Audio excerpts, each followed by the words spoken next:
ന്യൂഡൽഹി വന്യജീവി സംരക്ഷണ നിയന്ത്രണം സംസ്ഥാന വിഷയമാണെന്ന് വ്യക്തമാക്കി കേന്ദ്ര സർക്കാർ.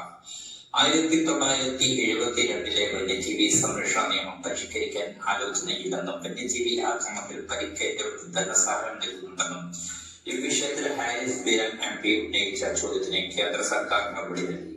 സംസ്ഥാനത്ത് വന്യജീവി ആക്രമണത്തിൽ കൊല്ലപ്പെട്ടവരുടെയും ഗുരുതരമായി പരിക്കേൽക്കുന്നവരുടെ എണ്ണം വർദ്ധിച്ചു വരുന്ന സാഹചര്യത്തിലാണ് കേന്ദ്ര നിലപാട് വ്യക്തമാക്കിയത്.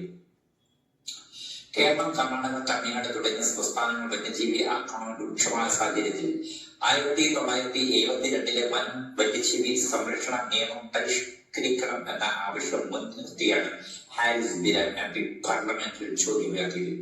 നിയമത്തിൽ ഇപ്പോഴും യാതൊരു മാറ്റവും വരുത്താൻ ഉദ്ദേശിക്കുന്നില്ലെന്നും വന്യജീവി സംരക്ഷണ നിയന്ത്രണം സംസ്ഥാന വിഷയമാണെന്നായിരുന്നു കേന്ദ്രത്തിലെ മറുപടി. കേരളത്തിൽ തുടർച്ചയായി സംഭവിച്ചുകൊണ്ടിരിക്കുന്ന വന്യജീവി ആക്രമണം തടയിട്ടാണ് 1972 വന്യജീവി സംരക്ഷണ നിയമം കേന്ദ്ര സർക്കാർ പരിഷ്കരിച്ചാൽ മാത്രമേ സാധ്യമാകുകയുള്ളൂ എന്നായിരുന്നു സംസ്ഥാനത്തിന് മുന്നിലുള്ള പ്രതിസന്ധി.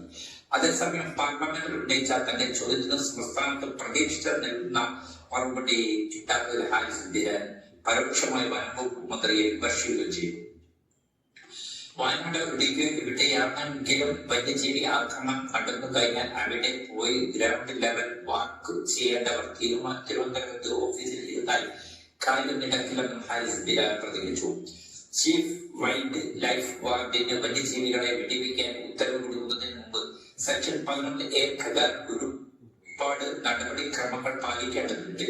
അതെല്ലാം പാലിക്കണമെങ്കിൽ തിരുവനന്തപുരത്തെ ഓഫീസിൽ ഇരുത്താൻ പറ്റില്ല. പ്രശ്നം നടക്കുന്നിടത്ത് അദ്ദേഹം ഗ്രൗണ്ടിൽ ഉണ്ടായിരുന്നു. പ്രശ്നങ്ങൾ രണ്ടാണ്. നിയമ ഭേദഗതി ചെയ്യില്ല എന്ന കേന്ദ്ര സർക്കാർ പറയുന്ന ഭേദഗതി ചെയ്യില്ലെങ്കിൽ ഉള്ള നിയമം വെച്ച് നമ്മൾ മുന്നോട്ട് പോകണം. ഉള്ള നിയമം വെച്ച് സംസ്ഥാനത്ത് അനങ്ങുന്നില്ല എന്നാണ് രണ്ടാമത്തെ പ്രശ്നം. കോടതിയെ സമീപിച്ചു കഴിഞ്ഞാൽ നിലവിലെ നിയമം വെച്ച് മാത്രമേ കോടതി വ്യാഖ്യാനം നടത്തുകയുള്ളൂ. കേരള സർക്കാരും പാർലമെന്റും കൂടിയാണ് ഈ വിഷയത്തിൽ തീരുമാനങ്ങൾ കൈക്കൊള്ളേണ്ടത്. പാർലമെന്ററി ഭേദഗതി കൊണ്ടുവന്നില്ലെങ്കിൽ സംസ്ഥാനം നിസ്സഹകരണമാണ്.